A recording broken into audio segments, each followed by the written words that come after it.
Isnaluin mo lang, Team Kalingap, ang paglingap nyo sa mahihirap, ang Hello mga mom and sir! Welcome po kayo sa aking channel, ang Mom Flourish Channel. For today's video, yahoo! Sa wakas, ang pinakaiintay nating pag-upload ni Kalinga Prab ng Rachel ay napanood na rin natin finally. At hindi naman po tayo binigo ni Kalinga Prab. Hindi tayo disappointed sa unang pag-upload sa kanyang channel ng Rachel. Ayan. Sa una, alam natin na o nahihiwatigan natin na ito'y prank. Pero hindi ko maintindihan kung bakit sa gilid ng aking isip, yan, gilid ng aking isip, alam ko ang kaba ko ay prank yun. Pero bakit? Medyo napaluha pa rin ako, no? Lalo na nung nagsasalita at yung nagbibigay na ng mensahe si Angelica. Kasi tinanong siya ni Kalinga Prab kung ano yung masasabi, di ba? Sabi ni Angelica, okay lang daw, di ba? Kumbaga, ang nahihiwatigan ko dyan is iba yung lumalabas sa bibig ni Angelica dun sa laman ng puso niya. Di ba sabi niya, okay lang daw kung hindi na si Coach Ralph at wini-welcome niya raw kung meron na siya magiging bagong ka-team up, di ba? Nire-respeto niya kung ano yung gusto ni Kalinga Prab, susundin niya, di ba? Nagpapasalamat na siya, di ba? Pero nakikita natin na napapaluha siya, no? At doon ako parang medyo lang naman, parang medyo napapaluha na rin. And naano lang natin, nakumpirma lang natin na yung hinala natin ay totoo pala kasi nung biglangan lumitaw si Coach Ralph na wow, talagang ang ganda ng eksena na yun, di ba? At parang kunwari, sinisita-sita siya ni Coach Ralph na kumbaga kaya mo na pala akong ipagpalit. At doon nakumpirma natin yung yung napapansin natin na kinakailangan niyang si Angelica na po ito, nagsasalita siya na kinakailangan niyang gawin yun dahil bilang pagrespeto nga sa kagustuhan ni Kalinga Prab. At saka hindi lang si Kalinga Prab, ito si Angelica talaga makikita mong kung gaano ka respeto tong batang to. Kasi syempre, nilarespeto niya rin kasi nandun si Lolo diba? Yun yung ibinibigay sa kanya ni Kalinga Prab. Bagamat sa kalooban niya, ang gusto niya pa rin si Coach Ralph, wag ka magkaila, Angelica. Halata ko sa mukha mo yan na talagang si Coach Ralph. At saka syempre, diba, palagay ka na kay Coach Ralph. Kumbaga, gamay mo na yun. At higit sa lahat, ang talagang parang ikinalulungkot ni Angelica kung totoo nga, kung sakaling naging totoo nga itong prank na ito ni Kalinga Prab ay yung mga sumusuporta sa Rachel. Ayan, di ba? So, talagang iba talaga, the best talaga si Kalinga Prab, no? Nandyan na yan, yan ang hari ng mga love teams sa serye, di ba? Alam natin, no? Hari rin ng prank si Kalinga Prab.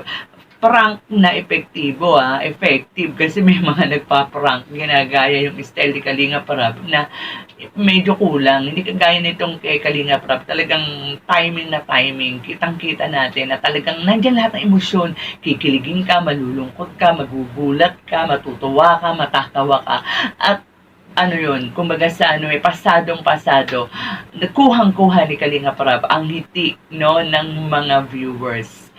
So, ayan, nung una, di ba, nung nalaman ng marami na si Kalinga Prab na nga ang upload o magdidirect ng Rachel, yung mga iba parang baka mamaya magbago na ang kilos, magbago na ang arte ni Ralph, ni Coach Ralph at saka ni Angelica kasi syempre mahihiya sila, may ilang sila kay Kalinga Prab, hindi kagaya kay Kalinga Tata, palagay na sila. Pero nakita natin kahapon, di ba, walang nagbago at parang mas ginalingan pa, lalo na ni Coach Ralph, di ba, parang siguro kaya nila ginalingan pa dahil nag-challenge sila kasi Kalinga Prab yan di ba?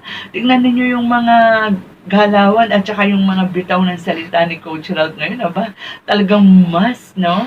Ang angas at talagang parang hindi na basta nagpapahiwatig talagang sinasabi niya na talagang mabuti na lang may mabilis, maagap si Angelica pagsasabi na pag-aaral muna. Siyempre, alam naman natin kung ano ang naging hirap ng pamilya nila Angelica at nahinto pa nga siya sa pag-aral, di ba? Dahil nga sa pagbibigay sa mga kapatid, dahil nga sa hirap ng buhay nila, kinakailangan muna siyang huminto ng pag-aaral. At kaya nga sobrang pasasalamat niya sa Kalingap dahil sa Kalingap ay nakabalik siya sa pag-aaral, no? Ito namang si Coach Ralph, ang pagkakaalam ko, tapos na siya eh. Kung di ako nagkakamali, BS Biology. Tama ba? Correct me if I'm wrong. Paki-comment nga kung tama ako. BS Biology. At maunawain naman si Coach Ralph, di ba? Alam niya, di ba? Yung pag-aaral ni Angelica ang priority. Nandiyan lang naman si Coach Ralph. At maganda naman yan. Na sa lahat ng Kalingap Angel, syempre, hindi natin po pwedeng kontrahin yan. Dahil yun naman talaga ang aim ni Kalingap Ralph, ang makapag-aral sila. Kaya nga siya nagla-love team. Kaya nga may ganitong programa ang Kalingap, di ba?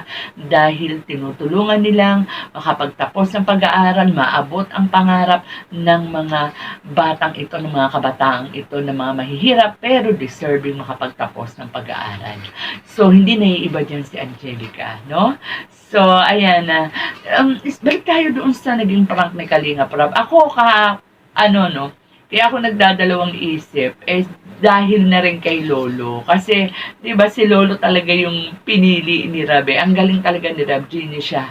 Kasi bakit, sa mga live niya nababanggit niya di ba? Dahil si Melka, yung ka-love team ni Lolo, ay tila napapapunta na sa bagong love team kay J. Brad nga, kaya isinila ang Mel Brad. Kaya sabi ni Kalinga para, paano kaya si Lolo? Kawawa naman si Lolo. So, timing naman eto, si Angelica ay iba-vlog na ni Kalinga para. At ayan na nga yung naging parang ipapartner na nga siya kay Lolo na very effective yun si Lolo. Okay din si Lolo, di ba? Maganda din siya umarte. Kung tutuusin, talagang bagay na bagay, swak na swak yung pagkapili kay Lolo ni Kalinga Prab na pamparang, kay Angelica. Napapalitan na raw si Coach Ralph, Kamustahin naman natin ang mga galawan nitong ating love team na si Ralph at saka si Angelica. Wala naman na bago. Parang tulad nga sinabi ko kanina, parang ginalingan pa rin nila. Nandun pa rin yung kilig,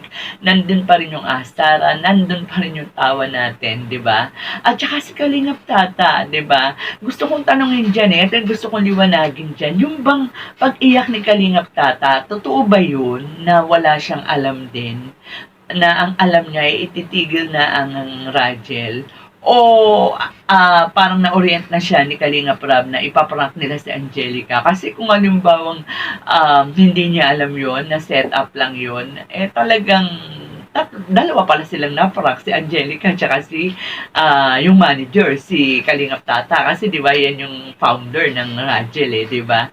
And speaking of Kalingap Tata, hindi naman, yung mga nalulungkot na baka maitsapwera si Kalingap Tata, nakita naman natin na hindi pwedeng maitsapwera yan. Founder yan di ba?